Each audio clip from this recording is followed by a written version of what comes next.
Okay, Mayor McLeachuk. Here. Council President Carnahan. Here. Councilman Carnes. Here. Councilman Destino. Here. Councilman Doty. Here. Councilman Quinn. Here. Councilman Rex. Administrator Laplace. Here. And Attorney Corsini. Here. Okay. You all checked in there? We're good? You're good. All right. I'd like to, first of all, before we get this thing started, I'd just like to thank all the department heads and all the staff that came here tonight. I do appreciate it. The purpose of this meeting is, it's a little bit open forum. We do have an agenda up there. I am going to solicit for a couple of people with very neat handwriting, much better than mine, I have to say, to help us out as we write these things down. But what I'd like to just talk about first is, why are we here? You know, one of the reasons that we're here is for real alignment. Now, it's a management term, and I'm not sure what a lot of people would understand what that means, but really what it comes down to is that where your strategy and your goals and your purpose of why you're going about doing things come together. And the reason I say that is because a lot of times we have groups that are working independently of each other, and what winds up happening is that when things are going on, people don't realize that there's an end game to where you're trying to get to. So not everybody's going towards the same direction towards getting that end game. That's where we want to get to. We want to get to the end game where everyone's doing the same thing, understands where we're trying to get to. And it's not necessarily even just for the public. It's also for the staff, so they understand, what are we trying to accomplish? You know, where are we trying to get to? Because these guys go there, they do their job every day, and they do it very well, but do they understand that, hey, what we're really trying to do is solicit this type of information, trying to edge things in that different direction? And some people are more intuitive than others, and that's not a dig on anyone there.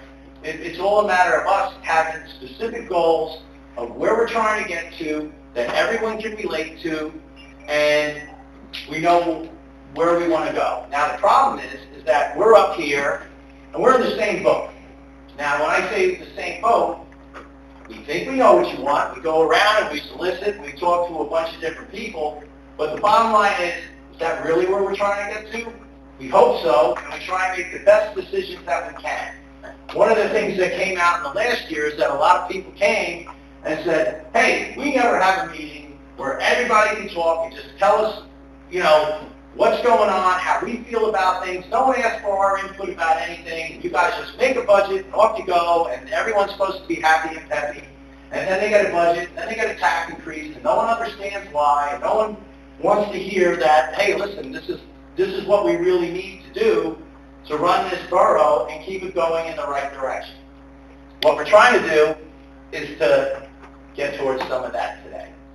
I mean, it's like trying to say, hey, we're going to plot how to get to the moon in one shot, and it's not going to happen, but it's going to give us a roadmap that we can sit down, and we'll probably, the follow-up, which you'll probably hear about later on this, is that we're probably going to have a workshop at one of the meetings where we discuss as a council what we all talked about tonight, and what's our way of getting to where we want to get to. All sounds very highfalutin, very fancy, but the real key thing is we need your input. That's where we're at. That's why I put on here transparency. Can't get much more transparent. Tell me what you think. You know, if we have an answer, we'll answer it. I have to let everybody know that I've made no request of the staff, none. I said, if you want to talk, talk. If you don't want to talk, don't talk. We're not here to have a dialogue going back and forth where you said this and you said that. That's not what it's all about. What we're trying to get to here is that we're trying to address problems that Middlesex has, that we can move Middlesex in the right direction. And one of the vehicles that you use to get there is something called a SWOT analysis. All right? Now, people are familiar with that. It talks about strengths, weaknesses, opportunities, and threats to the borough.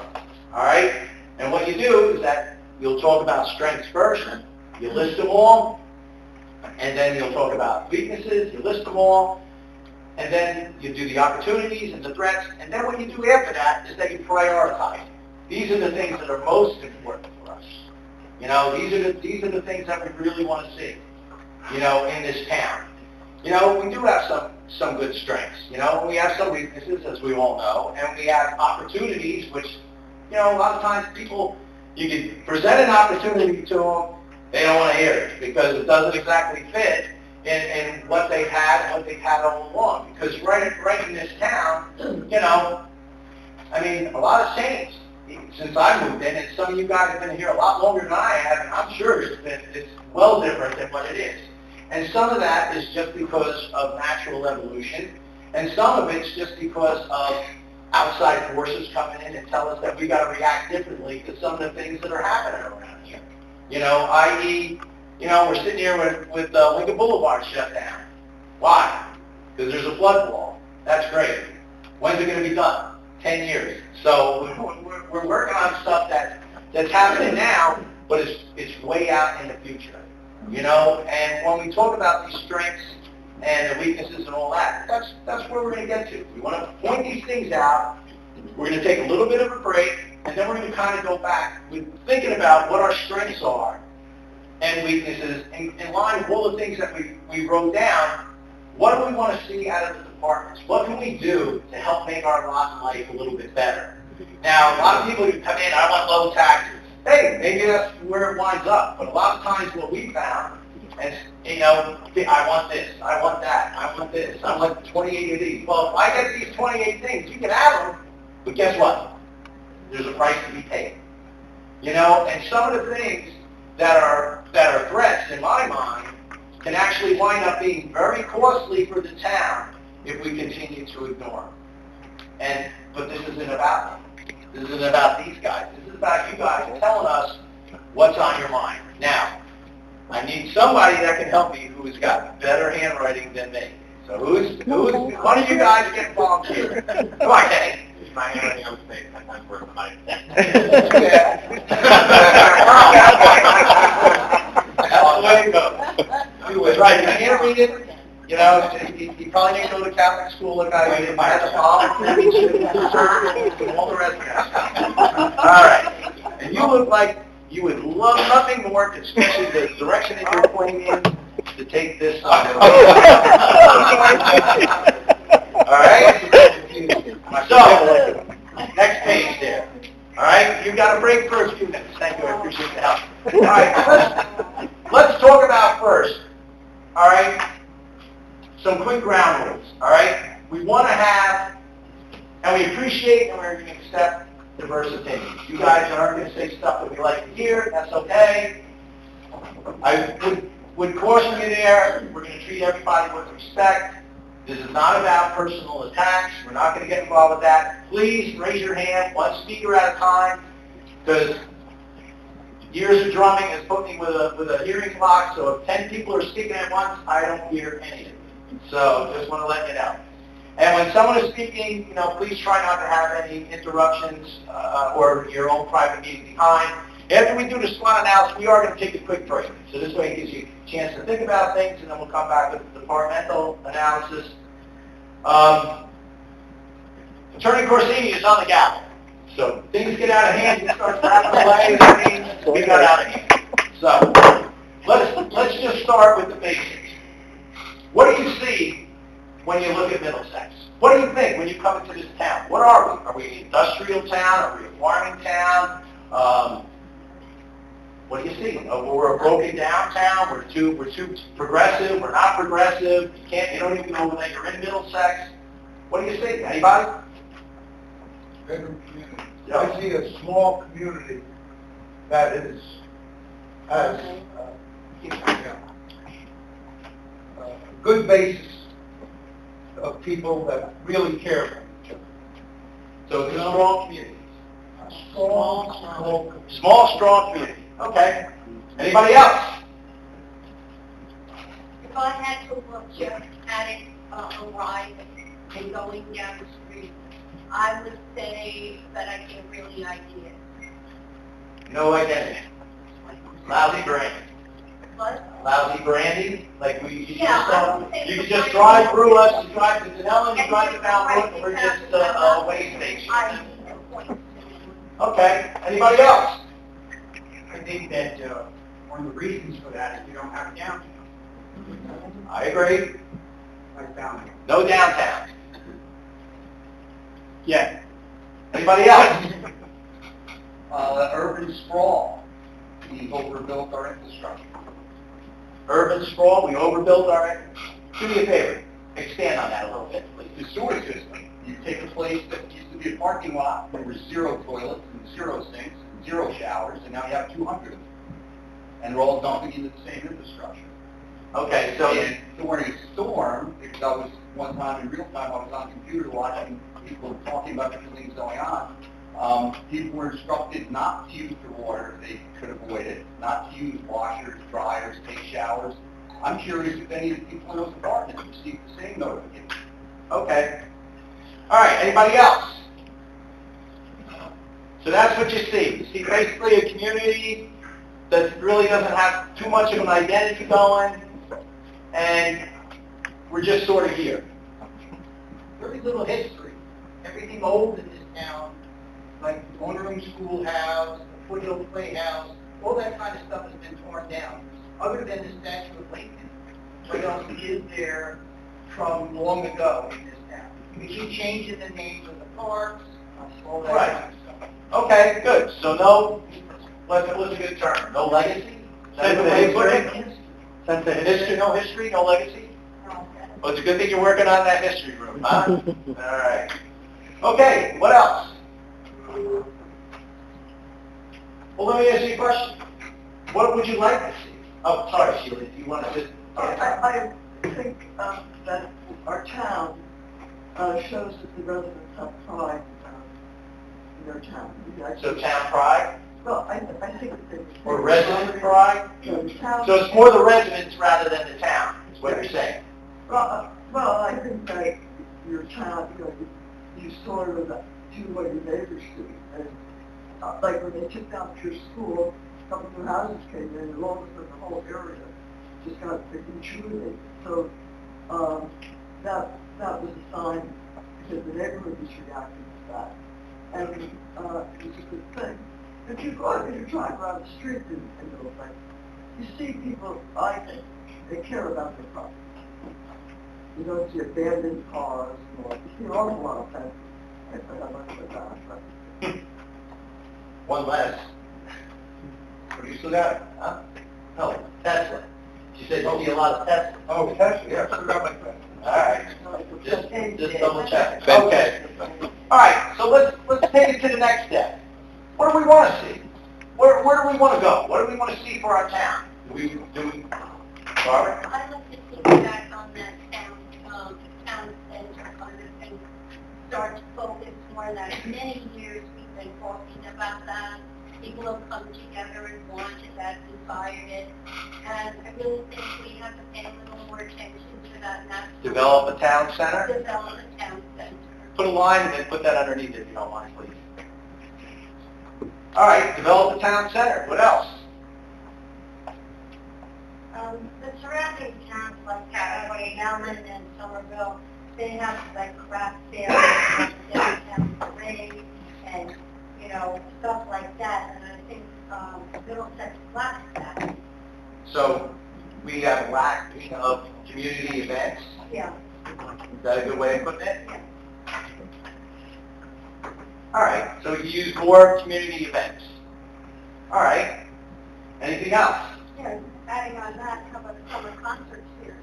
A lot of towns do that and it brings in people. Okay. Well, we're throwing it all. So basically, we'll talk about that a little bit later. So basically, we want more community-based events we would like to see. Okay. Not along that exact same vein, is there anything else you guys are looking for? Ideas on development, like the landfill, the other area, the other side of the tracks, now that that's getting cleaned up somewhat, ideas around development. So you'd like to see some development of, what's the word? Whatever open areas. Not vacant space, there's, under something, what, property? Underutilized. Underutilized, property. Because there's a bunch of them around here. Yeah, I mean, it's redevelopment. Okay, is that a better utilization of, I guess, abandoned or neglected properties? Or just a plan. A plan, that's all right. That's where we gotta get to after we start talking. Anything else? I'd like to see, I've asked her before, forensic audit. I don't agree that the hall is running that well. I don't think it's run well for a long time, and I think systems are broken. And you can collect all the tax money you want, you can get all the rateables you want. If you put that money into a broken system, it's not going to get us anywhere. Okay, well, let's just put it down there. That's fine, I disagree, but that's all right. That's what we're here for. Okay, so having said that, is there anything else that we're looking at right now? Where we want to go? I lived there for quite a number of years, and there's some intersections that look like they could be repaved. They're really not that big of a deal. So infrastructure upgrades, like basically, like maintenance, road maintenance, like road maintenance type stuff, I guess. Just put road maintenance down, that's good. Okay, anything else? Since you brought the roads up, we have to do something about the 300 and 400 block of Second Street. People are parked right on the corner, Market Street. I've almost been hitting people stop. Okay. Stop. Well, we're not going to talk specific, but you're talking about basic traffic. Yeah, but, Traffic concerns down by the laws. right, you gotta get people to stop. Okay. No, she's at Second Street. She knew high school. You're the high Oh, the high school? Yeah. Oh, okay, sorry. It's ridiculous. No, that's okay. We got a few of those floating around town. Down the front, the fire trucks are gonna take out all those cars. All right. Laura? The abandoned houses and McDonald's, as an example, one eyesore. Why, it's been that way for years. Something, there are several of them in town. Yes. Something needs to be, people need to take care of. Yeah, we're trying to prod people along on those. Because there's a couple, there's that, there's burger tubing, there's about 2 or 3 that have been hanging out for too long. Okay. So basically that comes down to like property maintenance issues. You know, industrial property maintenance issues at this point. And people too, I get it. Maybe there's a few that need a little bit of work on that. All right, good. Get it. Is there a need to review the permit application for residents as opposed to developers? You know what? We're going to talk about that a little bit later because that comes under the strengths, weaknesses, opportunities, and threats. That's where you get a little bit more into the weeds when you do the departmental review. This is more kind of like the global look at what we're trying to get to. Gotcha. All right, anything else? Anybody? All right. You're on. All right. Over here, let's talk about, you know, as part of the SWOT, we're going to talk about town strengths. All right? We talk about where we're at and where we want to get to. Oh, what are we good at in this town? What are our strengths? I mean, that could be our residents. That could be, we have, and I'll just throw out examples, you know, we have a good DPW, we got a good police department, they're active, they're visible, they're doing work. I mean, is that a strength or is that a weakness? I mean, to me, they're strengths. Another strength is that we offer a lot of services that are included in our taxes. That's a strength, because a lot of people are paying for garbage and this and that and every other thing. You know, that's a strength. But that's what I think. What do you guys think? No strength. No, go ahead. No, just strengths right now. It is both, so I'll come back to it for weeks. But we have You can put it on both. We have a lot of Just strengths right now. We have a lot of volunteers and a lot of volunteer opportunities. That's a strength. We have a lot of people that care a lot and do a lot for the town as volunteers. The other side of that is we need more. Actually, I consider that, it's a strength, but it's also, it's not even a weakness, it's a threat. And I'll explain that to you later. All right. Anybody else? Rich? Well, I really think that our police department does an excellent job. All right, please, put it down. I mean, I personally can go right to the chief and sit down and talk.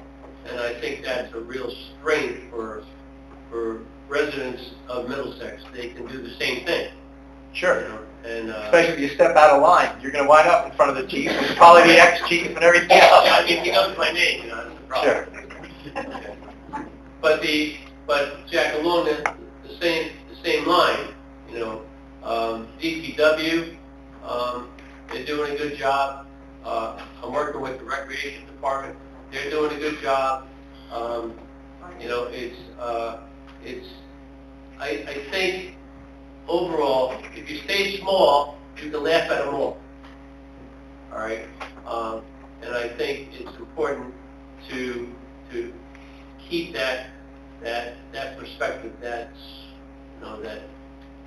small town feel when you're dealing with all the people that. So you're saying we have a small town feel and we want to keep it? I mean, I've been here since 1972. No, that's all right. Is that what you're saying? Yeah, that's right. Okay. Anybody else? I think we have terrific departments, department heads and departments, all of them. We were here for the tax assessor. He did a great job in explaining the new revow system that's coming up. DPW, I think, is probably one of the best in the state. Police department, library board. We have good services in this town. Good. That are utilized. Okay. Anybody else? Just to reiterate the fact that I think DPW does a stellar job, and I know that it does come up every now and then. We're just talking about privatizing the garbage, which I think is. I haven't heard that Yeah. in a long time. Every 3-4 years, you know, it would come up. No. And I just think the benefit of having the guys who are already used to the town, someone living in the town, being the boots on the ground, picking up the garbage is far more. Listen, I agree with you. I mean, I think most of the complaints that we get on quote-unquote garbage is our recycling guys. That's where that noise comes from. And, you know, we've had to hammer on them a little bit because they get a little bit out of control. So, if I had to paraphrase, staff is good. You guys are pretty well satisfied with the level of work you're getting out of these guys. Not work is the word term, but they're doing their job. They're doing what they're supposed to be doing. And you guys are getting serviced properly. Absolutely. That pretty much everyone's doing that? Nod head, yes? No? All right. Okay, how many we got up there? Okay.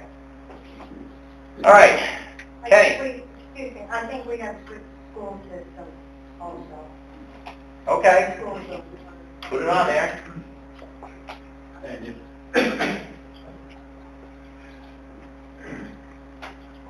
All right.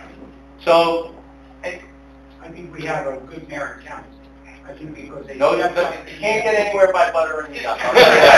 You can go nowhere fast. You stepped in and you helped that guy that was flooded out over there that lost his property. You filled him in and solved his problem. That wasn't done. Well, you know, when we talk about weaknesses and we go into that a little bit later, we'll have some things to talk about that, because on my opinion, I think the weakness is that we don't get the state support that we should have as a municipality. I can't speak for the schools, but I'm telling you on our side, we've fallen on some pretty deaf ears for a lot of these things, and frankly, it's a little frustrating, and that's why, you know, the reason that got done was because there comes a point where you got to say, screw it, they're not going to help us, we're going to have to help ourselves, and that's been a theme that we're trying to carry through with that, the train thing, and some of the other ones. We just got to get it, we have to help ourselves, you know, and that also goes for the Navy over there helping us out, you know, I expect you to be out there A couple weeks. that's all right, it's all good. All right, but, Kenny, weaknesses, up there. You're right there.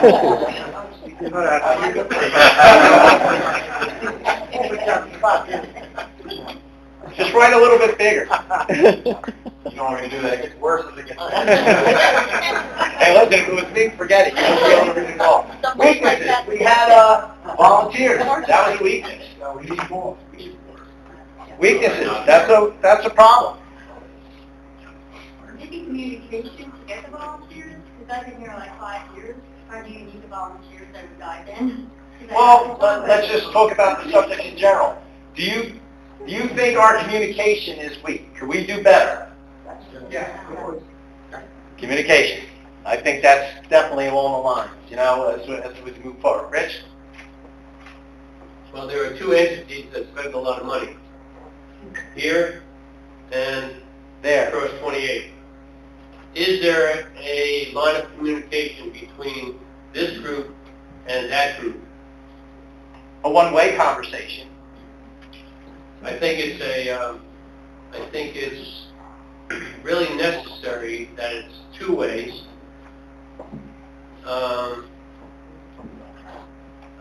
Well, That's two-way okay. conversation. We'll leave it at communication. That's fine. Anybody else? How about shared services? We have 5 towns or 4 towns right Shared now. services. Put that one up there. Yeah. That way we can save money, everybody's doing the same thing. There's a lot of informal shared services that I would say go on. I know Kenny and his group, these guys are doing a lot of stuff. I know, Lord knows, Craig, your group, you guys, as much as we call them in, you guys get called out, and that happens. And I know, Lenny, you've done your own unofficial shared services to help other people and have them help us at times we need it. So, but there's always a need for more, and I think that it's going to come down to that in certain avenues. We don't get the volunteers that we need, or just in order to keep things more palatable. Because if you look at the way things are going around here, money's tight, and it gets tougher to be unsustainable. I mean, and we have to be smart about what we're doing, or we're going to absorb or be absorbed. I think somewhere maybe way down the road, but for right now, you'd be a fool not to at least say, hey, that might be a possibility somewhere down the road. Anyone else? Barbara? Yeah, I just have a comment with regard to communication volunteers, because I will compliment at this point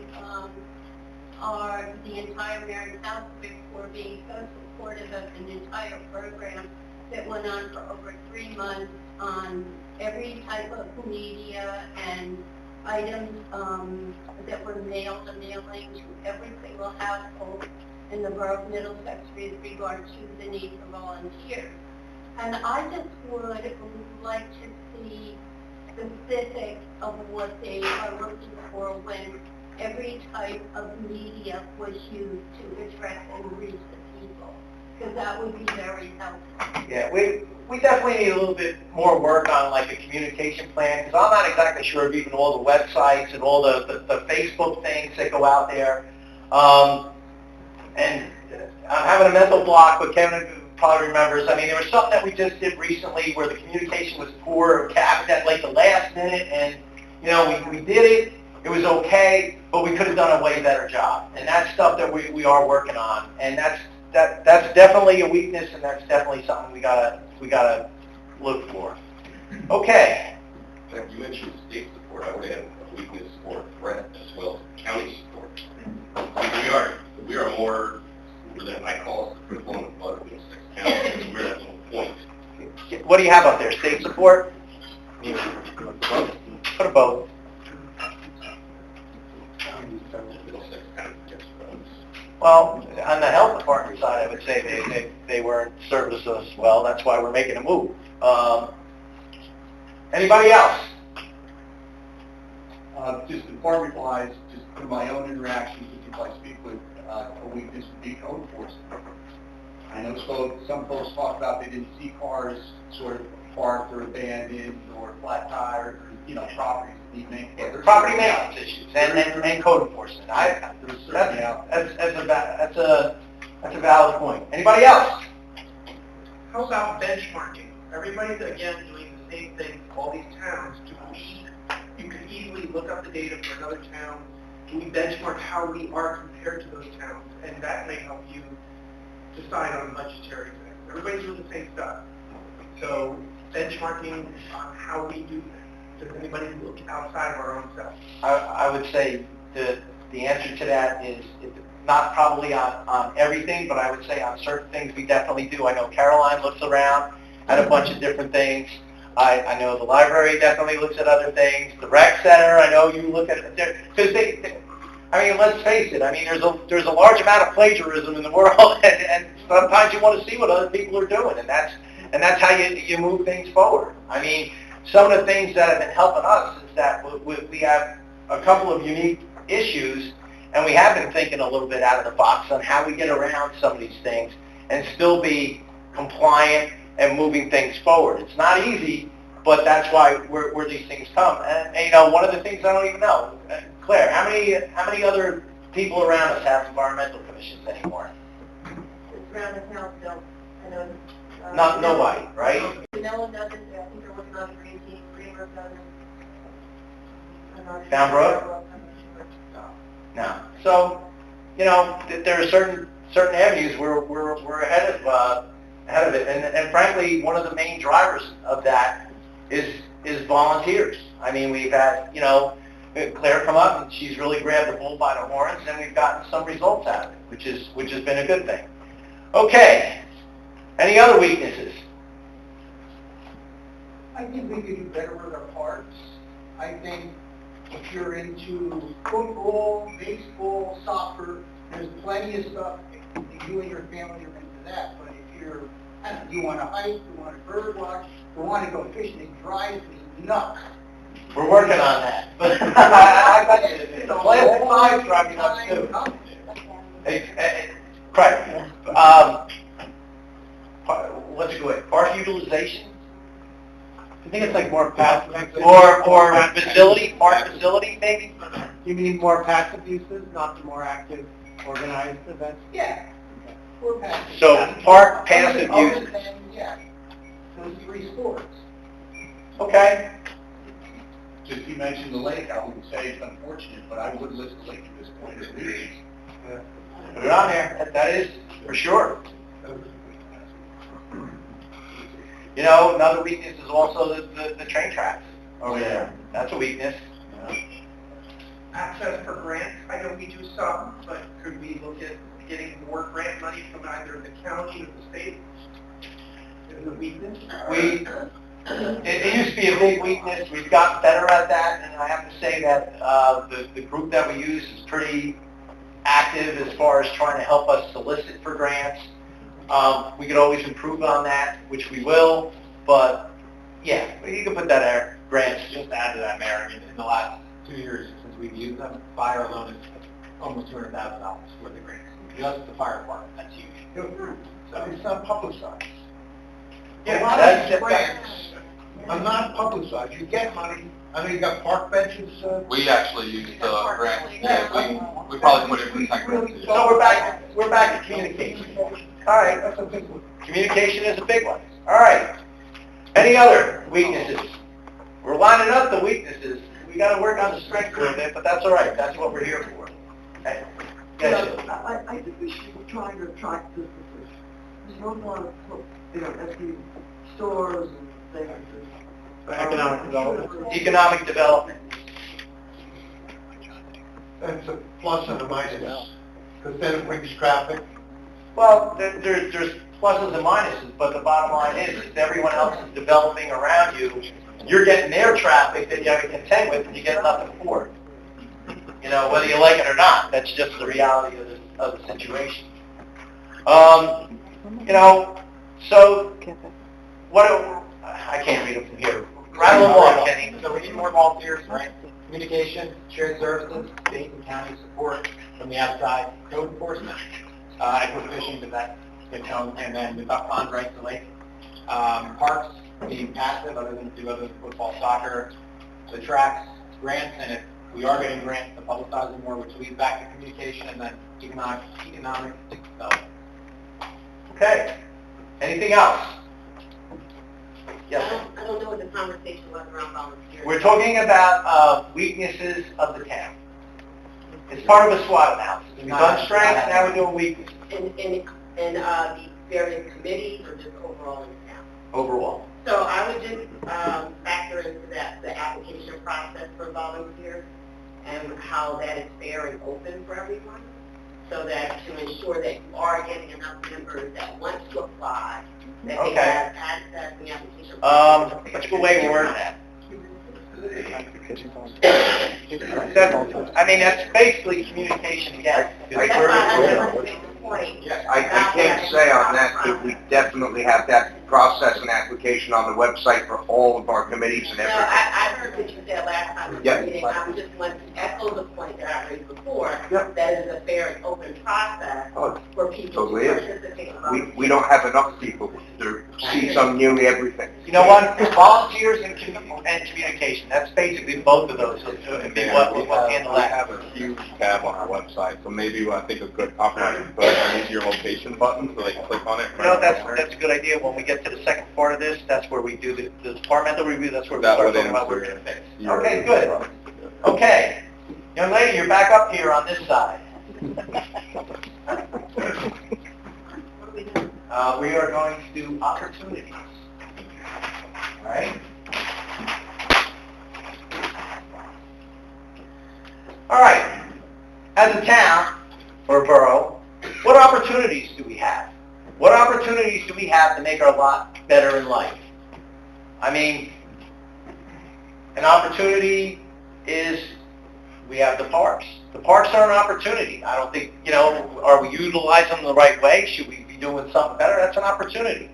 We have open spaces that, no one likes to talk about ratables and stuff like that, and redevelopment, but, there are certain areas in town where, if we added a rateable or just basically got rid of lousy ratables and got better quality ratables in there, we'd be a little bit better off. That's along the lines of what I think. I mean, I think, we don't have to like it, but I think we need some type of redevelopment. I mean, redevelopment opportunities exist, but a problem with that is that we have to be welcome to redevelopment opportunities. A lot of times we got people that call and, we've heard the whole thing, oh, you're not really talking to these people, or they're not really interested, or you make it very difficult for them. But it's an opportunity. Redevelopment is an opportunity. Fixing up our parks is an opportunity.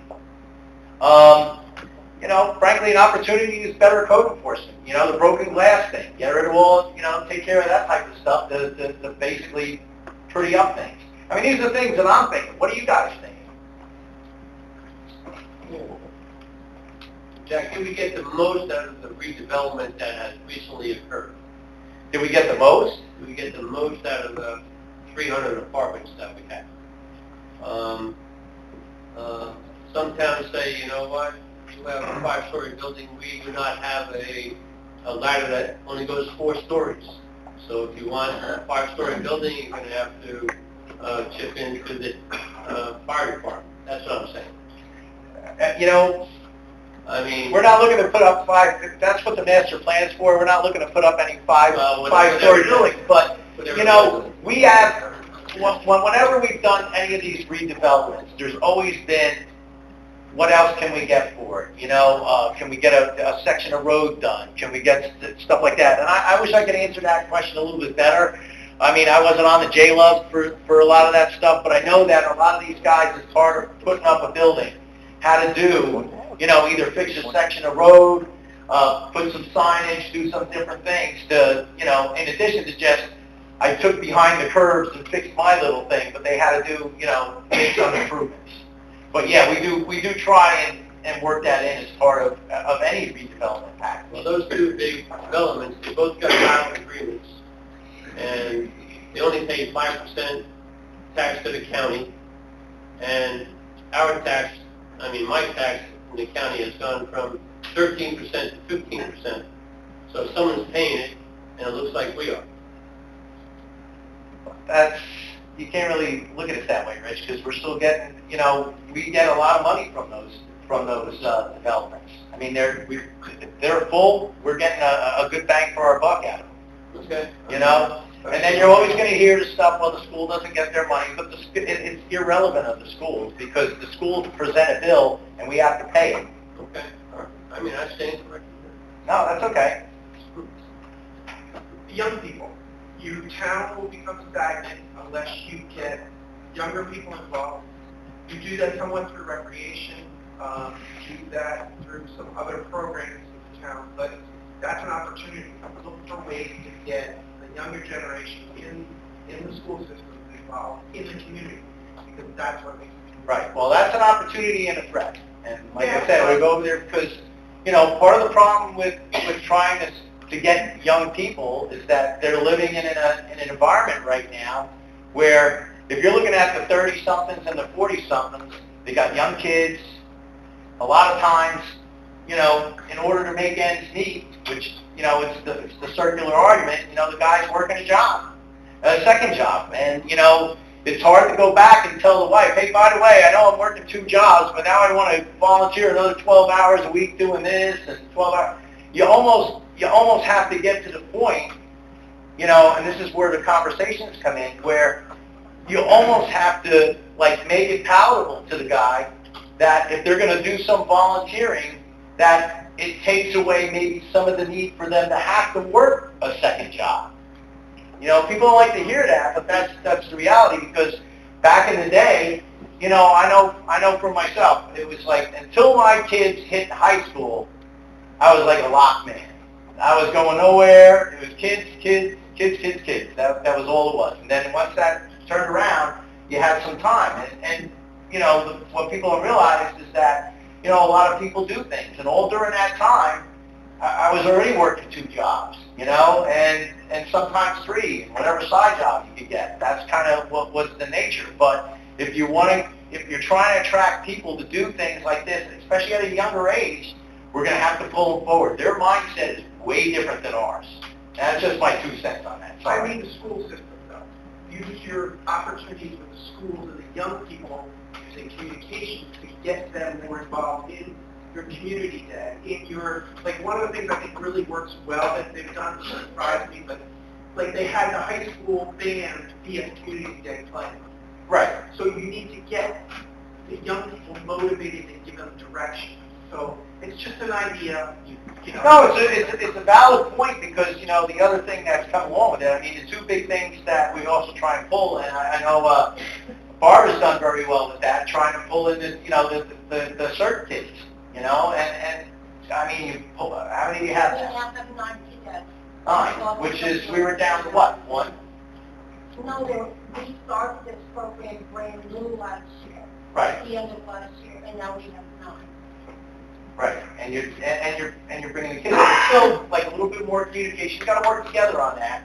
But people need to see that there's an end game, and there also has to be a way to let people realize, you know, especially the young ones, it can't all be work. There's got to be some element of like community or socializing or something with that. All right, so, involve younger generation. What else? Oh, we got 2. Claire, sorry, she beat you to it. Living in a flood town, I think we need to consider more green infrastructure, such as like green garden behind the library, but not just for public land, but private land and things as well. Yeah, I think, you know, it's going to come along as an educational process, because, like you said, we've done that. I mean, you're going to have, you know, the next one probably is going to be Raritan Avenue. We've got a big plot of land over there that we could plant something over there. And, you know, and if it's done right, it's going to be a boon to the town. Speaking of parks and then opportunities for younger generation, consider the idea of either a skate park or a pump track. Pump track would be able to be utilized. What was the first one? Skate Oh, park. a skate park, okay. Or Skate a pump park. track. A pump track would be able to utilize people on bicycles, skateboards, hiking, you know, any one of those. And there are already grants out there for that kind of thing. Pump, P-U-M-P? Pump, P-U-M-P. Yeah, pump, okay. And then the other thing is, you know, the state as a whole, the film industry has moved to New Jersey, and it's not going anywhere. Netflix has spent $800 million in Fort Monmouth. There's big outfits just on the shores of Bayonne spending close to $2 billion, and Lionsgate spending $125 million in Newark. Okay. So there's going to be filming going on throughout New Jersey, and it certainly brings money in. I'm going to have to lose weight. All right. Who else? Anybody? We talk about communication. you know, I'm talking years ago, but there used to be the Middlesex Chronicle paper that came out, that everybody would love to look and see sport, town, everything. That died, but then we had the community news, I think, that I... Yeah, the About Our Town paper. About Our Town, reading there, because not everyone is tech savvy. And, you know, it would be, I know it would be an expense to put out maybe some kind of a newsletter, not every month, but maybe... I mean, we do one right now, but it's more online, yeah. We have print copies in all of my buildings. A lot of people, well, young people do, but you have a lot of older residents in town also. Okay. You know, let them know what's going on and like the grants and different things. I'm just saying that. But it really circles back to communication. I mean, you write the letters, I write them too, and, you know, I try, it's hard. I mean, I'm just not, I'm not well versed in that, and I need to improve, I get that. But, you know, we could do a better job communicating about what's going on in terms of stuff like grants and opportunities and things we're working on. And we do have printed copies of all our newsletters available in all of our borough buildings. So, I mean, She's saying, sorry. Quarterly newsletter. our newsletters, we have printed copies of them available in all of our buildings. Here, the rec center, the library, we have them in the tax window. We do already have printed copies. We don't mail them to save on the postage cost, but we do have printed copies. Well, maybe, I had no idea that there was one, so that's, thank you. You know, maybe an idea for that is print some extra ones and put them in like Quick Check and, you know, let them just put them out there. I don't know. But we'll talk about it again. Go ahead. All right, hang on, guys. Get a little I out. used to call that the sign board. We have a sign board in front of town hall. Hey, everybody, the new newsletter's out. Go online and check it out, or stop into one of our buildings and pick up a printed copy. Okay. All right, we're back to communication. So we definitely need to work on that. All right, so that's, any other opportunities does anyone see at this point? I did a precious copies of the newsletter, have some dropped off at Watch on Terrace. Okay, that's communication. That's a general subject we got to work on. Anyone else? Opportunities? Okay, Kenny, you're up again. All right, now we're going to talk threats. Now, after this, once we go through the threats, what we're going to do is we're going to take these off, we're going to put them, hang them on the wall there, we're going to take a 5-minute break, and we're going to come back, and we're going to start going, like, look at them in terms of what we have on there, in terms of what our departments are doing that you think that we could use with the strengths, weakness, opportunities to make our lot in life a little bit better, almost to see how are we going to push along, you know, what should we be looking at when we start getting into the budget and all the rest of that stuff, you know, because that's why we're here, is to solicit information. Threats, flooding.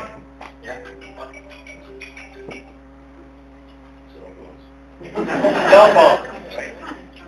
Volunteerism is a threat. Because if it goes away, we're going to wind up paying for stuff. What else do you guys see as a threat? Overdevelopment? Underdevelopment? No development? Traffic? Speeding? Okay, speeding. All right. I don't know if this... Or just, how about just unsafe driving in general? Okay.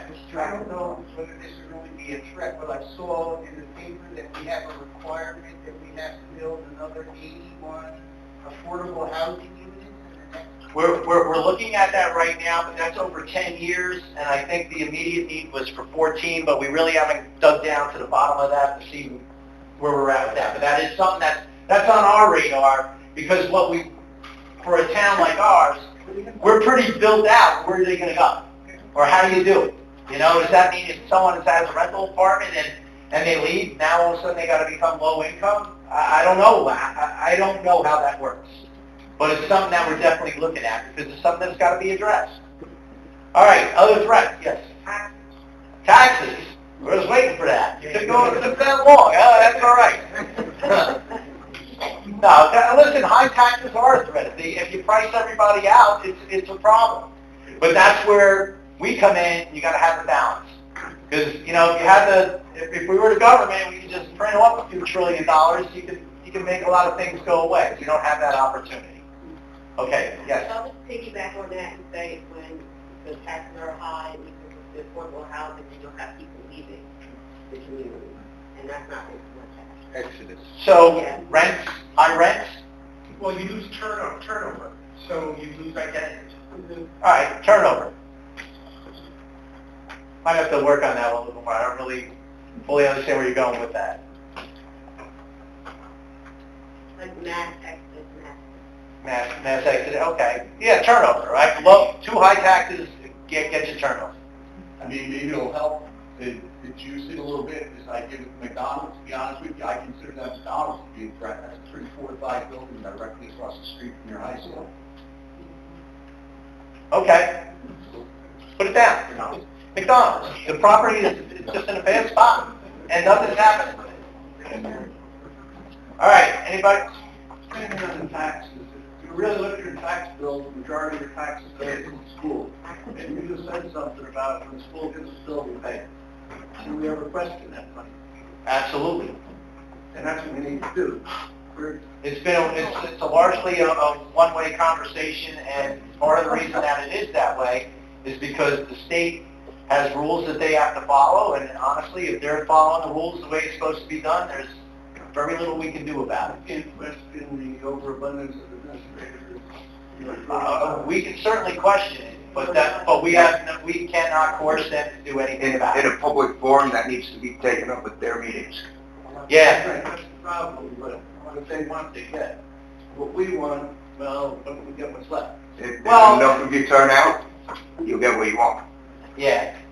All right, at this point, what else do we have? What other threats? Nobody? Well, we all have environmental. Pardon me? We all have this environmental threat. Well, I guess that's covered by like the flooding and stuff like that, you know. I mean, in the bigger scheme, I guess, in accordance with, you know, some of the stuff that I know Claire's working on, what is it, bees are a problem, we need some pollinating going on, there's a lot of like green team type of things that they're working on. I wish I could explain them and felt that we all understood exactly where we need to get to from there, but, you know, at this point, we're doing what we can, we're easing our way into it, and thankfully we got someone there who's been pushing us to get some results. We've had we got the tree farm this year, you got the rain garden going this year, you know, and she formed the green team.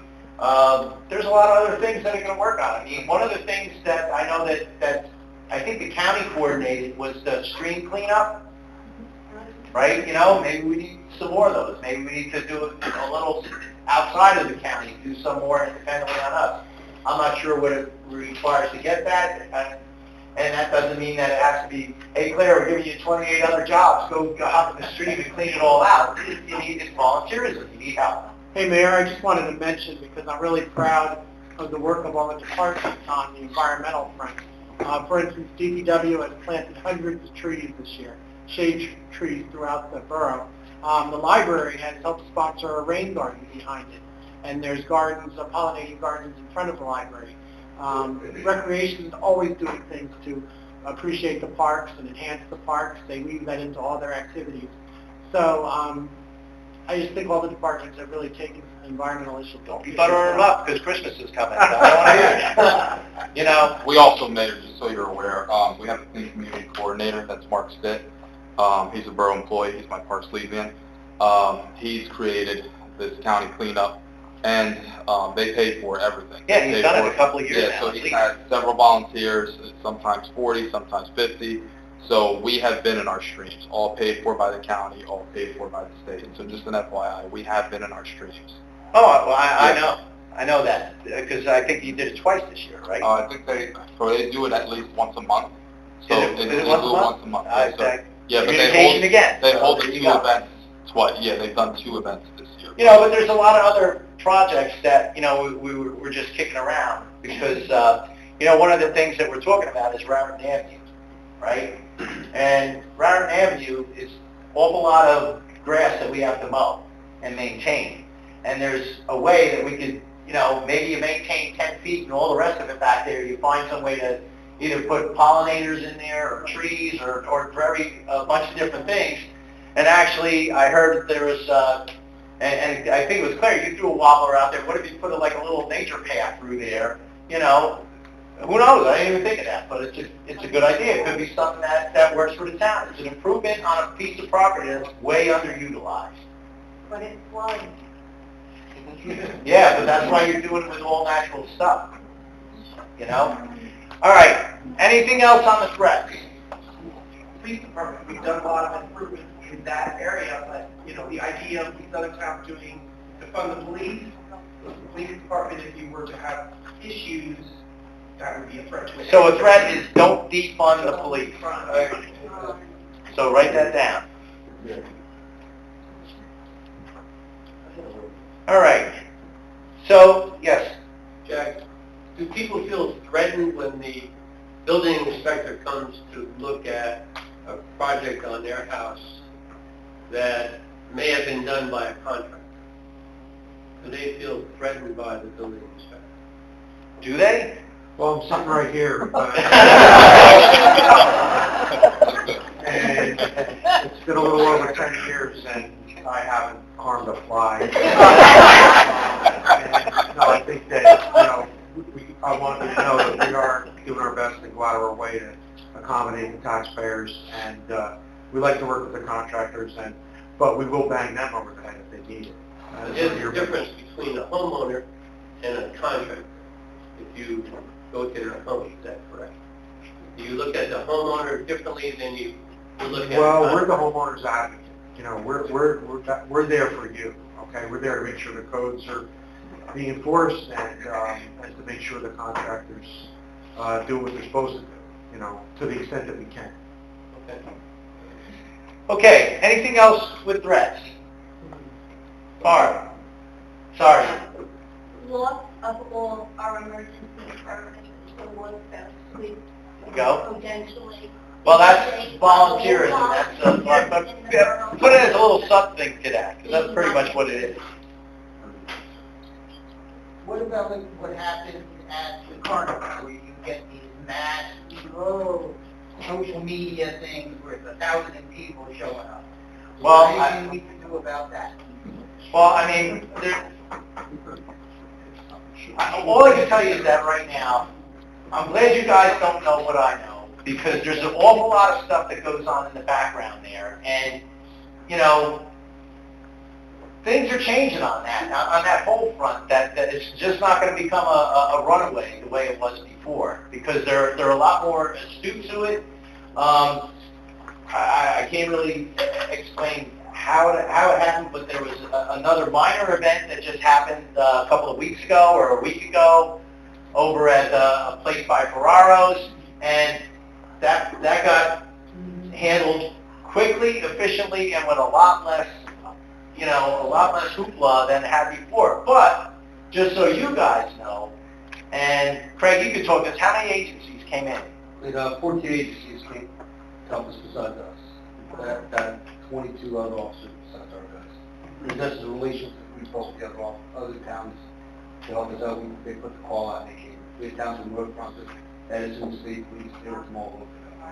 It's not to say that it's old news, but this stuff with the flash mobs and stuff like that, these guys have a network where they're all kind of listening to it and seeing what's going on, and they actually have an action plan that if something goes, they're moving fast on it. So, you know, that one time it was just a ridiculous amount, ridiculously fast, and the same plan was in place, but because of the traffic concerns and actually South Lincoln being down created a big part of that mess over there because you didn't have another exit way out. But they're on it. I mean, there's a reason why we have the police officers that we have, and why I was, you know, for a bunch of years was very vocal on the fact that we can't get too low to a certain level because we will not have the staff. And when you're calling in 22 other agencies, you're still never going to have the staff, but we need feet on the ground and our department to be active and visible, and that's what they do. We're going to talk about that a little bit more when we get to the departmental review, but I got two more. Laura first. I'm concerned about that including that happens and how do we prevent that from starting up and having more of those. You know, like that facility over there obviously had a limit on how many people could be there, but obviously that one. I can't talk about it, but all I can tell you is that it's well under control. There was a lot of stuff that went on there that was questionable, and I can tell you that these guys are questionable. No doubt about it. I'm just saying for the future that we don't end up getting more incidents like that. Right, well, that's part of what they're working on. It's part of their follow-up plan to that, because, you know, there are certain things. I mean, some of it include actually what's going on. You know, I know that the MEA or whatever is supposed to have some meeting somewhere. They got to go through the same rigmarole. They got to put in the permit, and they got to go see what it's going to be. I mean, there was a paperwork trail for that thing that did not match what they did. And believe me, they've heard about it and then some. Noise. Noise? Yeah. Right. Okay. We're working on that right now. We talked about having a noise ordinance, but what it's coming out to is that it's more going to be along the lines, I think, and we're not of noise enforcement, of disturbing the peace. Was that it? So what's under now? The noise stuff, like what we're doing about the noise complaints. Yes. Yep. It's under the service of peace right now. It's under one of the paragraphs within that book ordinance. Did you guys hear that?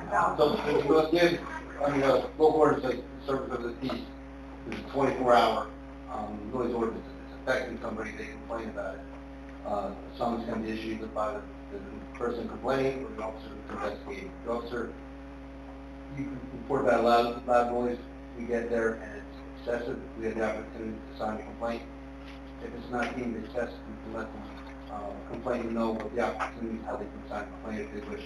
We would address the place that's making noise, let them know if the complaint coming and not go off on what it's going to get. We try to do legwork for the complaint, and then we go back to whoever called and let them know who we spoke to, what they said, and let them determine how to handle their side. All right, good. We might run short of time, and I don't want to do that. So what I just want to ask is, we have the strengths, weaknesses, opportunities, and threats. I would be remiss if I didn't say, hey, you guys, you have anything? Did we miss anything? Is there things that you think that we should add to that? Or are we good? Good. We're good. Tell you what, guys, take 5 minutes, and then we're going to come back. And we got a hard stop at 9 o'clock. So if someone's in the middle of the sentence, 9 o'clock, everyone's running out the door. You're just out of luck. All right.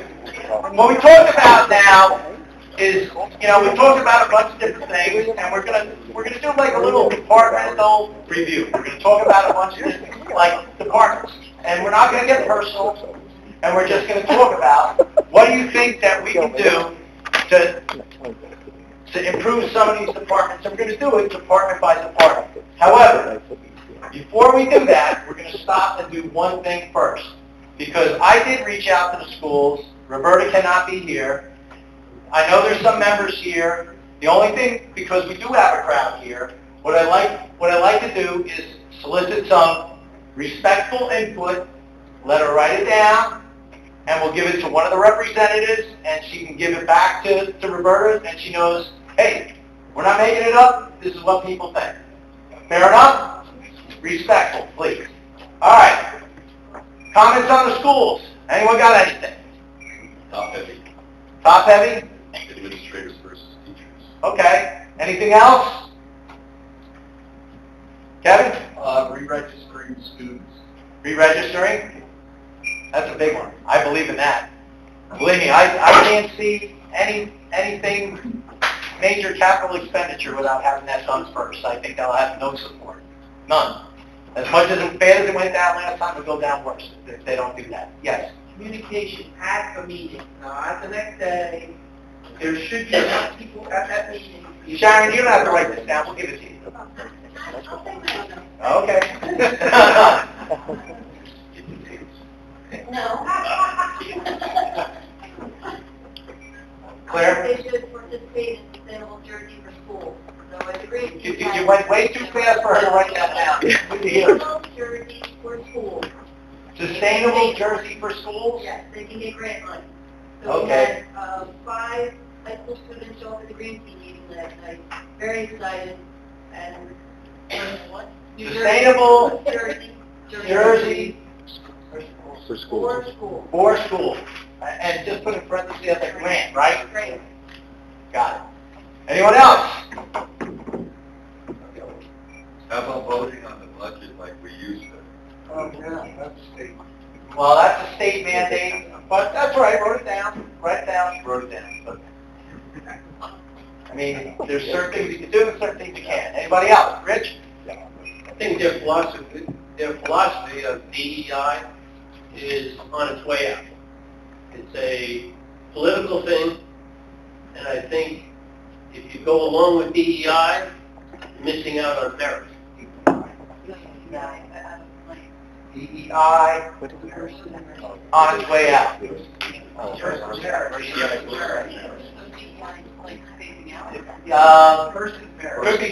be phasing out.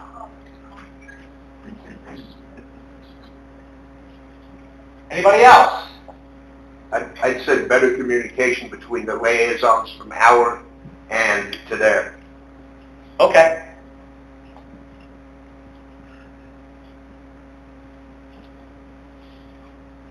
Anybody else? Quiet house. Budget, make sure that people know what the budget is for them, because that's what affects 60% of our taxes. So in general, you just want to know what's in the budget. I want to know line by line. Budget information. Yep, Okay. transparency. Okay. Use your budget information in regards to anything you're trying to do with redevelopment within the borough. No, this is not that type of budget, just schools. Yes, I understand that. Oh, go ahead, sorry, go ahead. Part of redevelopment, we have to think about the schools, right? The infrastructure, the school size, the class size. Right. Is there some type of plan, or do they budget or forecast the idea of adding onto the school, adding onto the infrastructure to be able to support the income of more children into the classroom? Well, at this point, they probably haven't done too much of that because they did do a census, and the census said they're basically at the same number of kids as they were 20 years ago or 10 years ago. And right now, on our books, we really have no additional redevelopment plan, not for apartments or anything like that. But it's a good point. I mean, we should communicate if we're going to do redevelopment. Maybe that's the way to listen. Redevelopment communication. My statement about DEI should be versus merit, not phasing out. Oh, versus merit? Okay. You're lucky I wasn't writing that. You would have got that right anyway, no matter which way I wrote it down. No, but I mean, I think here, your philosophy is a little bit different than there. And I think the community has to have one philosophy. And I think it should be to hire the best person for that spot. Okay. So hiring practice. Well, that's merit. Okay. All right, anybody else? Yes. How about requiring them to come to here for a meeting, because it affects our budget, affects our taxes, to present the budget? Where are we going? I know they do it probably within their meeting, but why not present it to the public? They've done that on occasion. I think a lot of times they do have a meeting, so, I mean, it comes back to communication. Yes. All right, communicate, you got that down anyway, right? Yes. Let's put communication in general. Budget communication, that's a good way to put it. At the borough. Make it a possibility.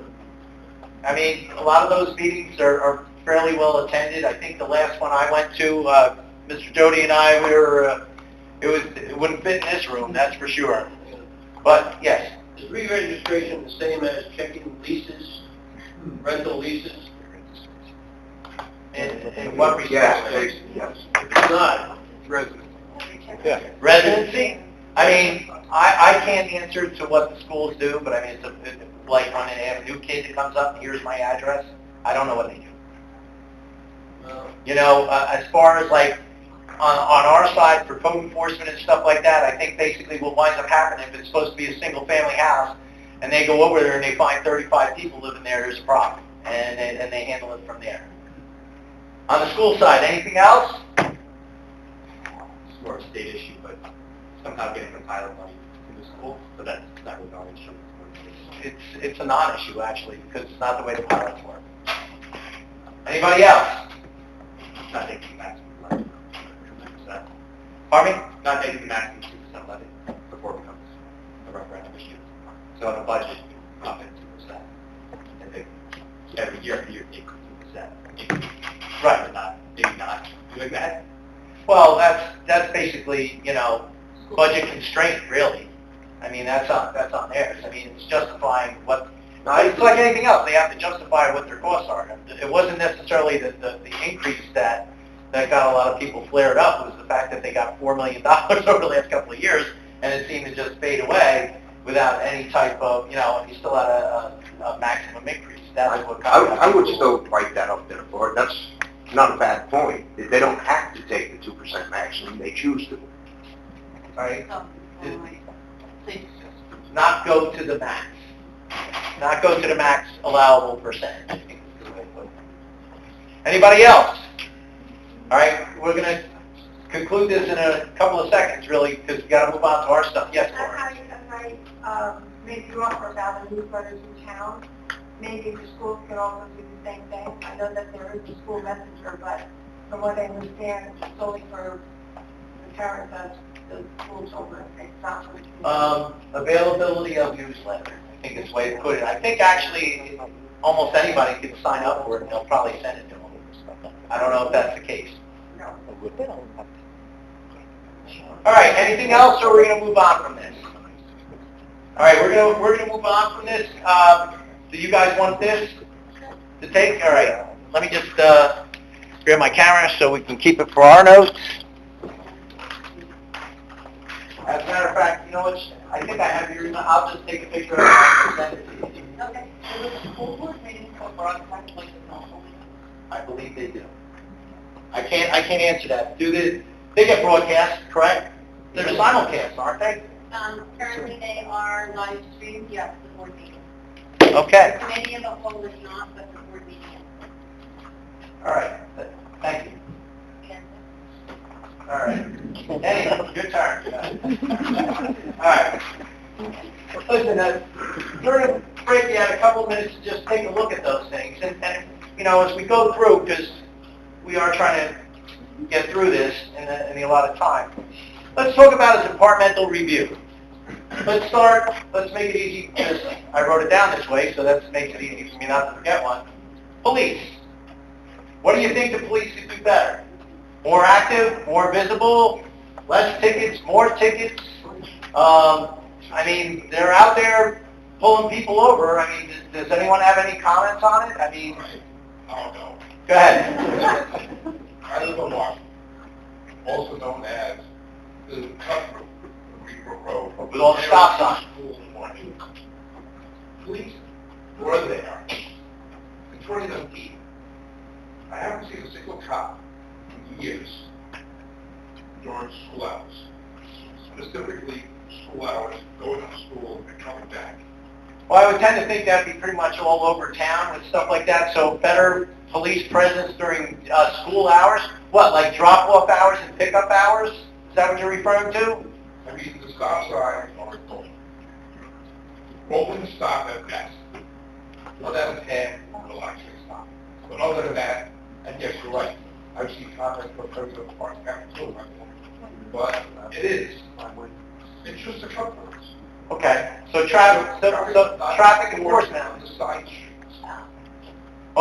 Listen, I know about that because, to be quite honest, it was I was when I was campaigning last year. I was the one, and you could probably blame me for it, that was actually very vocal on why you needed all those stop signs there, because I almost got run over like twice. And the other part where I had an issue was over by Mr. Polakevich's house. That thing there, people, I mean, for 3 months after the stop sign went up, they were still driving through it. And every now and then, I'm sure they still do, because I walk around. Anything else, other, like, a little bit more visible traffic enforcement. You got that? Perfect. Yes. About 15, 20 years ago, the police department had cop cars, little trading Oh, cards. yeah, I remember those, yep. That was really popular with the kids. To the point where, I remember we were down the shore, and my kids went up to cops at Seaside and asked for them, were really disappointed that they didn't get them. Okay. That would be something to bring back. Cop cards? You got it. We'll put that on the list. Anything else? All right. Getting warm? Oh, all right. All right, let's move on. DPW. I love it. All right. All right. Oh. Come on. I noticed other towns have set up adopt-a spots. And I'm wondering if we had a program like that, it would take some of the pressure off your guys to cut those areas, and maybe we could get businesses or other landscape companies that would take over that spot, maintain it, and leave you with more time to do more essential. Adopt a spot. I mean, I think they used to do that back in the day, because I remember at the Triangle by OLMB, they had it might have been Beyond These, or somebody came in there, threw some flowers in, kept the grass cut, did a nice thing, so that could be something that's workable. Anybody else?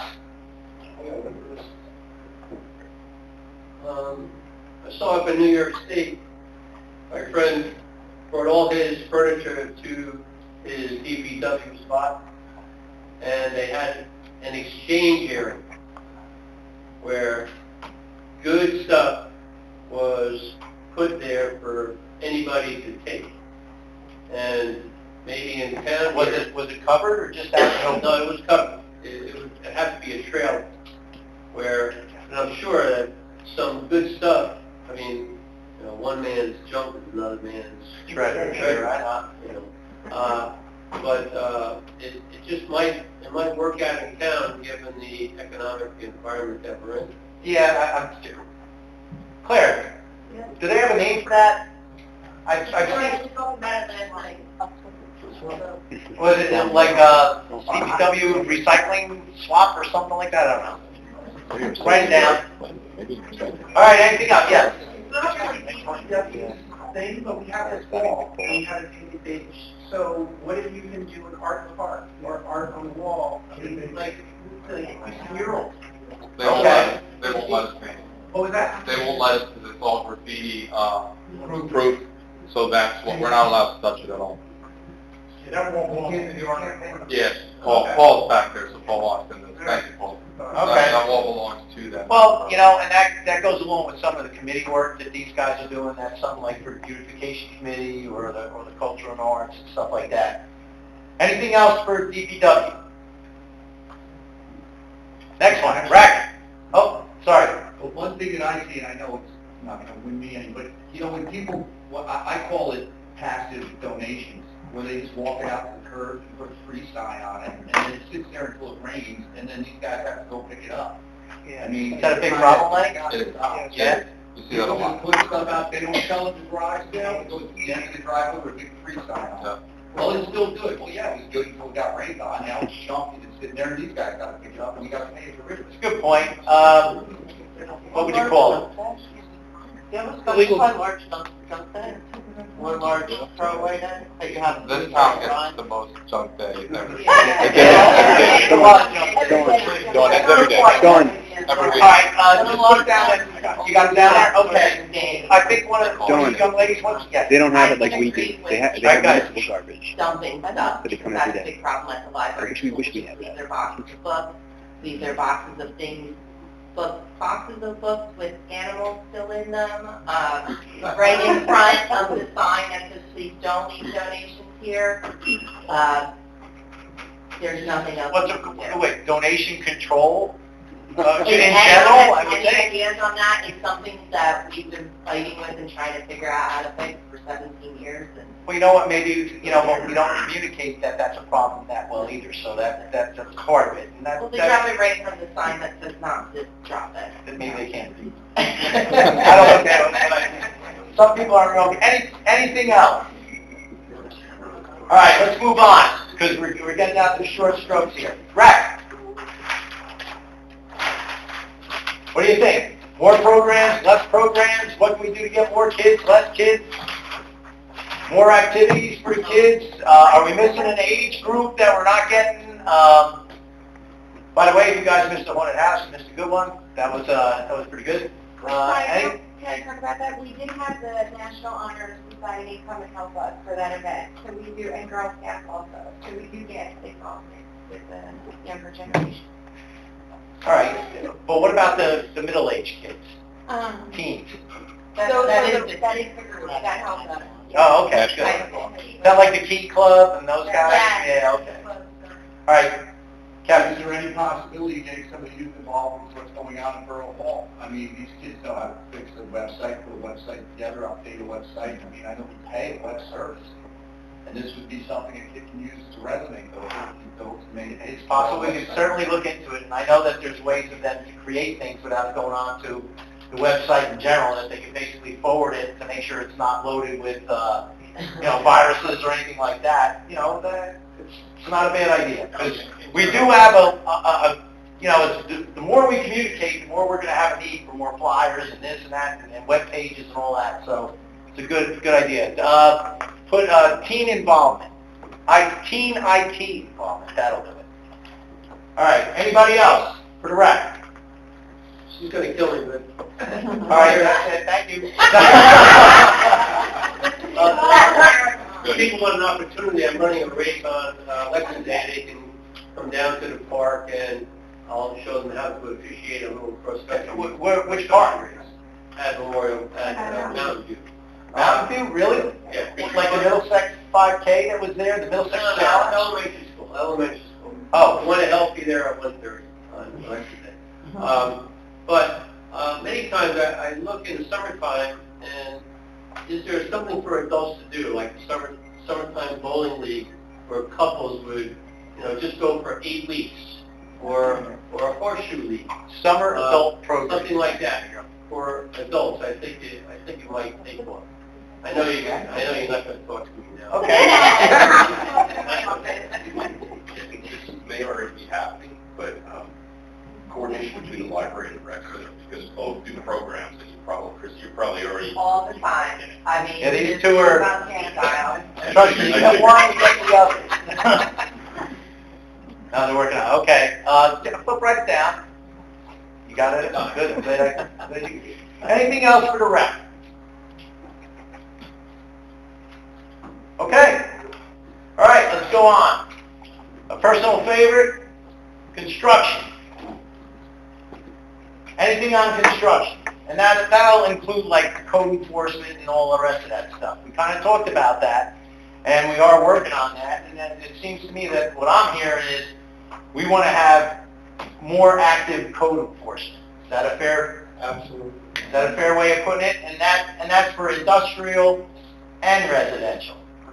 Okay, and we have to, and I think we also have to communicate that a little bit better, because like I mentioned in one of the meetings about, your neighbor may have a little pile of junk in his backyard that's creating a rat problem for you. You don't need that, and that's why you have to see something, say something. Anything else? Construction? Anybody? Does the permit process need to be looked at with regard to what it costs residents? In terms of, Well,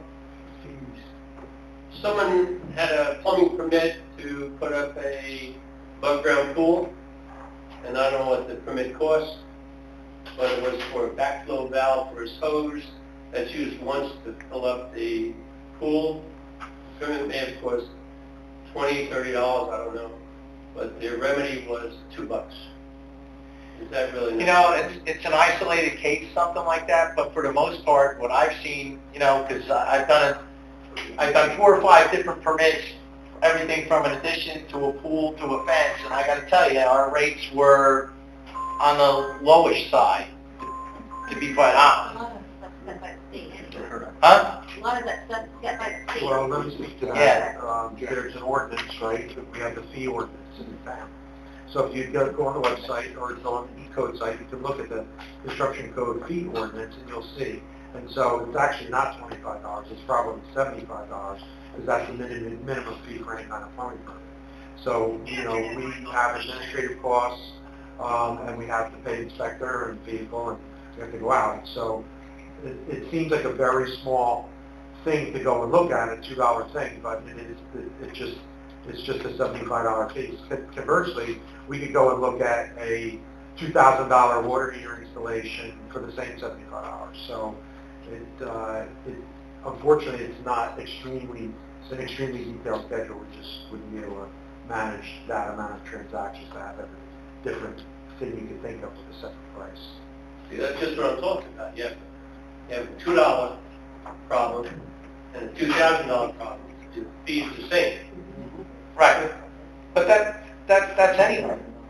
At this point, I mean, I know it's a $2 problem, but the bottom line is that how did your $2 backflow thing get put in? Because a lot of times they're expecting that to be put in at a contractor that's $150 to show up. You know, and you're always going to find little things like that. For the most part, on the big stuff, you're going to find that was pretty good. Mayor, Yes. along the same line, we just recently had a driveway widened by about 12 feet, and the fee was $625 through the curb, and then another $50 on top of that. It seemed a little excessive to me. Is that, and I can't answer, I don't know why. Yeah. Can I comment? Sure. We build gas stations, corners, like what you're saying, do curb cuts in that. We are cheap in this town. Literally cheap. Well, maybe We're no. Compared to other towns, their fees, they're outrageous. Well, I think Thousands of dollars, not hundreds, thousands. But I think 625 is outrageous. It's a curb cut. So once you're into the curb, unfortunately, it's different. All right, so you want us to look at the fees, you know, just to take a good look at it. That's fair. It's a fair statement. All right, anything else on that? Okay, let's move on. I have a few more here. Let's talk just Borough Hall, admin in general. You guys have any issues with what goes on here? You get your taxes paid, and you come in, and everything works the way it's supposed to, and everyone's pretty well happy? Yes? The phones.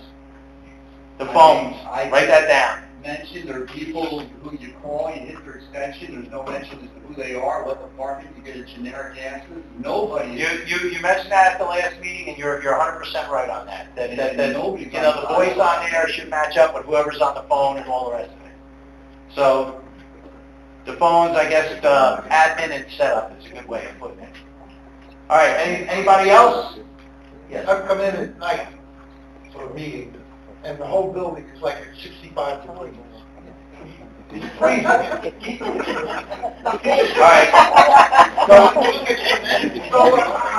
I don't believe So basically, we need a home monitor. I got it. No, I get it. It's a fair comment. As somebody who spends most of his life in this building, I definitely hear you on that. It does seem wasteful and ridiculous. It's a symptom of a much bigger problem. You're sitting in a 63-year-old building that's never been renovated, so we're going to have to deal with the bigger problem, but that's definitely a symptom of it. All right. Well, Lenny, if you can, take a look. See if there's anything we can do with the system. All the service staff is Don't come back to you, Lenny. all the service staff is Section 70. It's because it's in piecemeal, this building, there's about 8 units, HVAC units up on that roof. Okay. So that's why it's cold in the hallway. All right, guys, let's keep it quiet. Anything else on admin?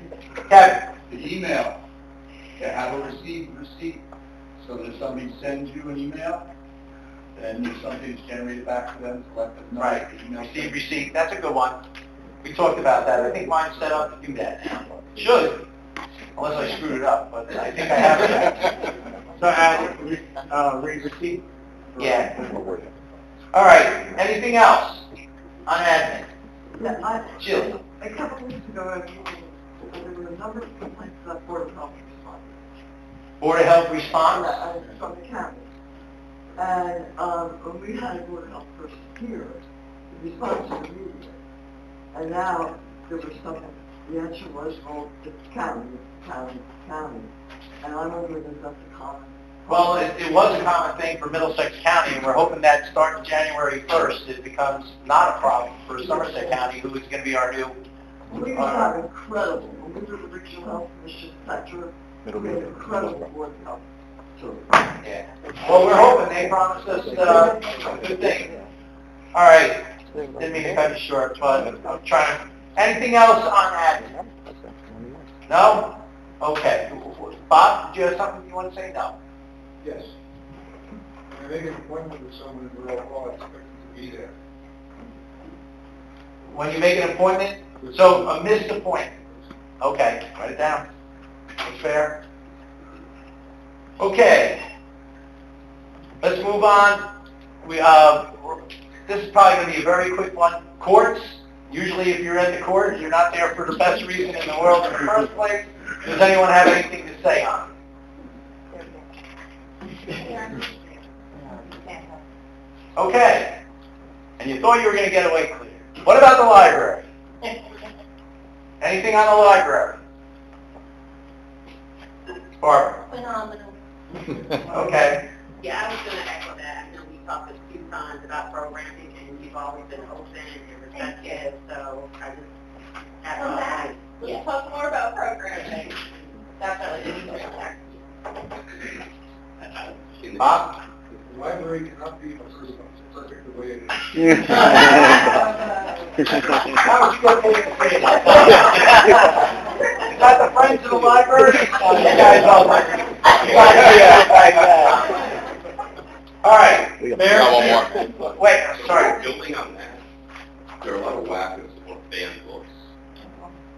How can we safeguard our library so that our librarian staff in our town are safe from that? From banning books? Banning books. I got this. We do have a collection development policy that has been vetted by the American Library Association, vetted by the New Jersey Library Association, and by our Board of Trustees, that there's about 12 or 13 different qualifications that our book choices have to go to as to what books we purchase, and also if a patron disagrees with the book that we have on our shelf, we have a form that they can fill out. It gets reviewed by the director, it gets reviewed by the people that purchased the book, whether it's a children's book or whether it's a real book, and then if it needs to, it goes to the board for author review. But we have a very thorough collection development policy that makes sure that we encompass everything we possibly can. Good. All right, I got one more, and I'm going to kind of roll it in together. OEM, CERT, fire, and rescue. All right? Anyone have any comments on that? I think we have a great OEM, fire, and rescue squad. Rescue squad maybe can use a little bit of help. Fire and OEM is probably the best for this state. Okay. Kevin?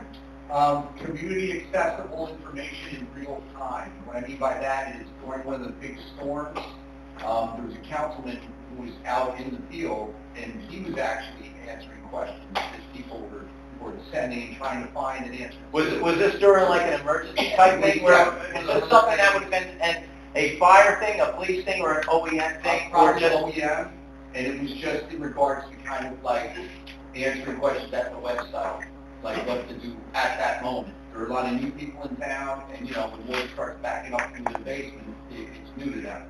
So there were people that were online trying to find out, and they said, I'm not seeing any information, no one I can reach. So, communication, or you could individually be answering every call, but if there was some general information or even a live sort of feed somehow, like maybe going off the nixles and stuff like that. Yeah, like a nixle. Yeah, like a nixle.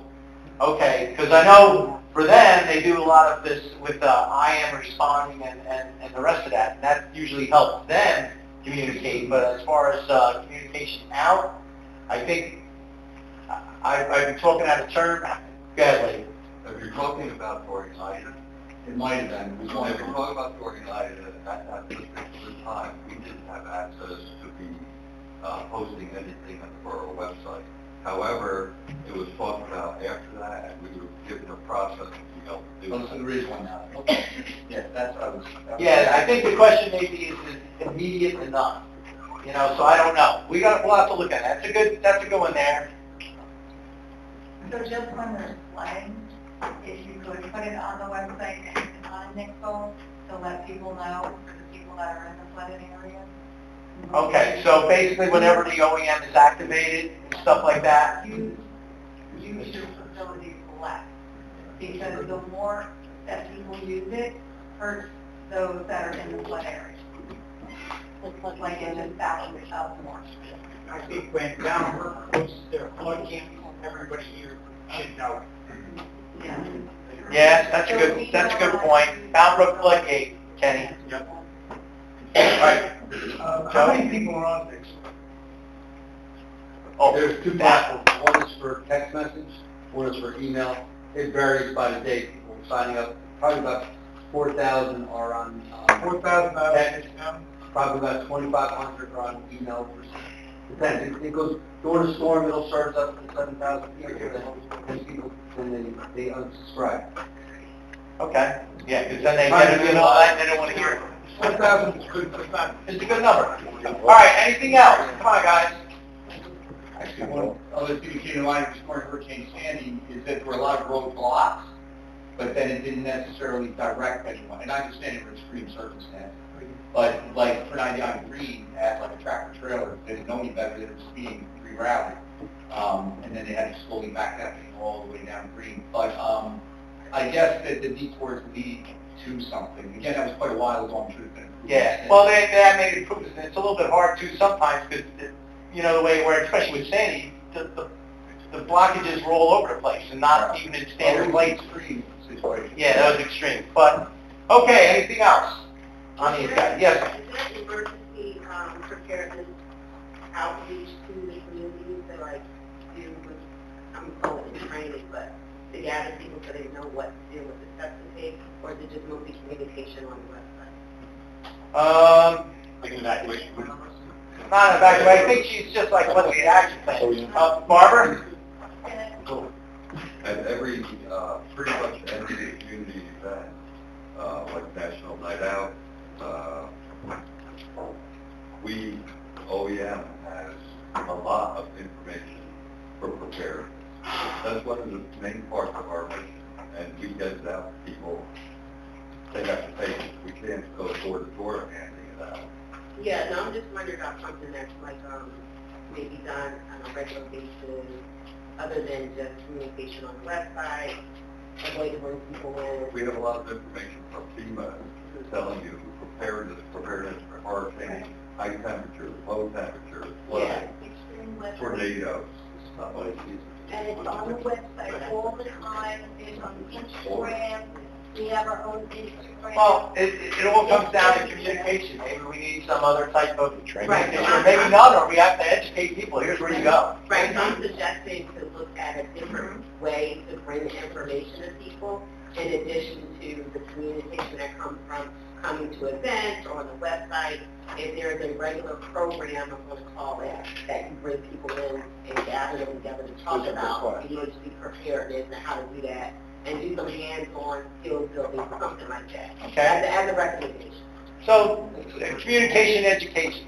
And OEM is very, I think they're very doing that part, right? So Yeah, we yes, do. we've had 2 years ago where we were taking a free CPR class. Yeah, yeah. And all Yeah. the Well, just try to down anyway. And then- It's like being at home. It's like being at home, Ken. There. The only thing we're encouraging is if you have an idea, we'd like you to be specific.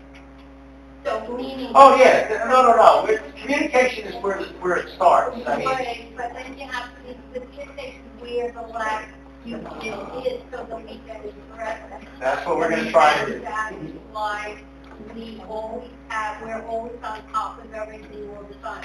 But we're very willing to add something, but people have to be specific in their request. Okay. And I thank you for that. All right. Anything else on that? All right, guys. Guess what? We're almost at the wrap-up time. We're just about there. You know, some of the takeaways that we have from here is that we definitely have to watch what we're doing as far as redevelopment.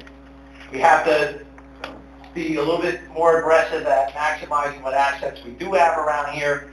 We do have to concentrate on volunteerism, because that is a huge problem, because it affects our firemen, our rescue, OEM, and if they go away, we're going to pay, and that's a problem. You know, and you know, they enjoy what they do, they love what they do, they put hours and hours and hours into it, you know, but at the same time, we have to attract the next wave. What are we going to do to get the middle guys that want to come and get involved in the town? That's one of the takeaways that I've heard here today. I've heard in general, it seems that the staff, kudos guys, you're all doing a good job. For the most part, everyone's happy. I mean, you're always going to get a couple of grouses here or there.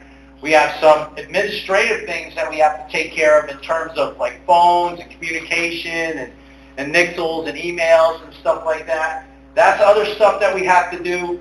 I mean, there's a lot of notes on here. And, you know, we breezed through this in 2 hours, but there's a lot of background work now that needs to be done to push this forward. But it's been helpful to us. I mean, that's what I feel in terms of where are we going? What are we trying to accomplish here? It seems to me we like our small town.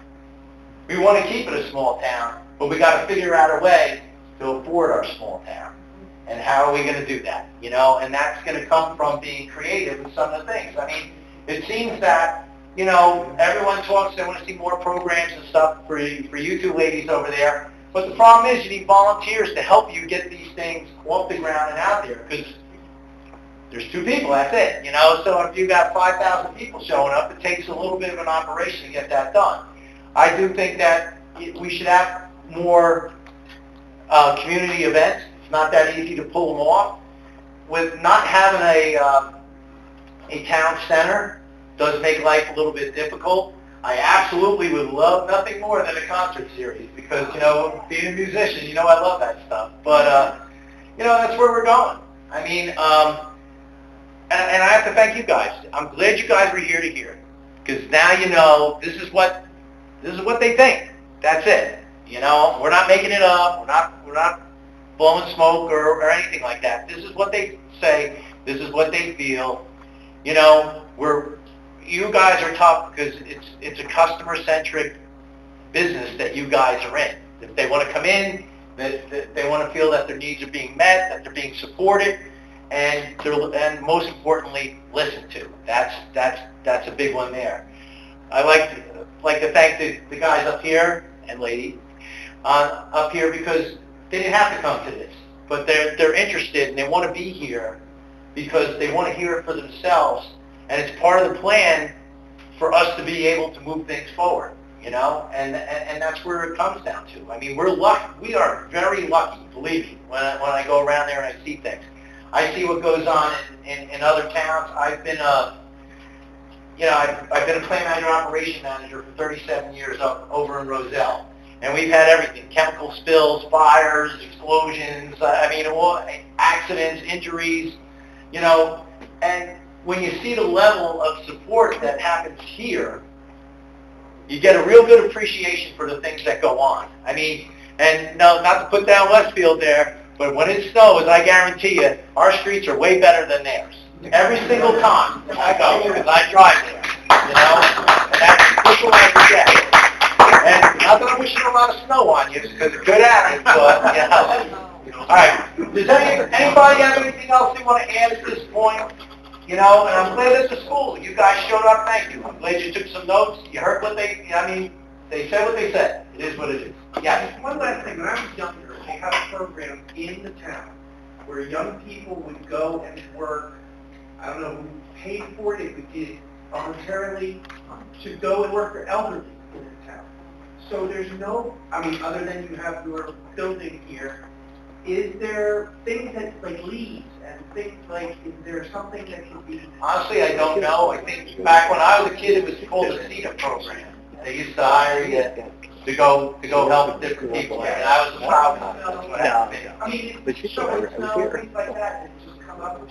Yeah, hey, listen, it's all a matter of, it sounds to me that we have to work together as a team to build a community. This is what we want. It's going to take not just us and them, take everybody else. Let's just say something. Oh, sorry. So, historically, we had a Teen Tech program that we did where we partnered one of the volunteers from the library up with one of our seniors, and they would teach them how to use their devices. COVID happened, and we're trying to bring it back.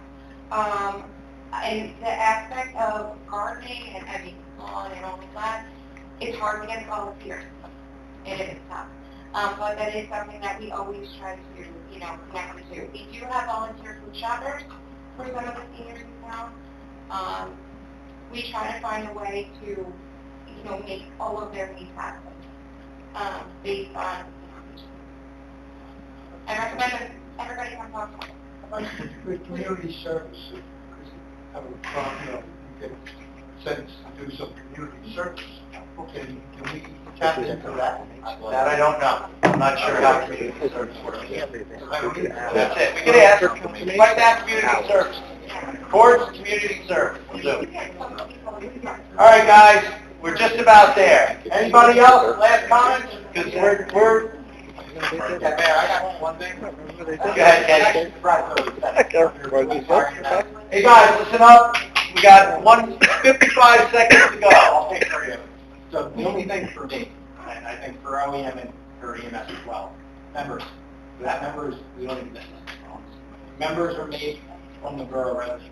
We need help of the residents. So if anyone, anybody that lives in town, that lives that side of town, that might think about joining the fire department, police squad, OEM, send them our way. We need people. And we're trying to talk with the town and negotiate to bring them, find different ways to bring new people in, younger members in.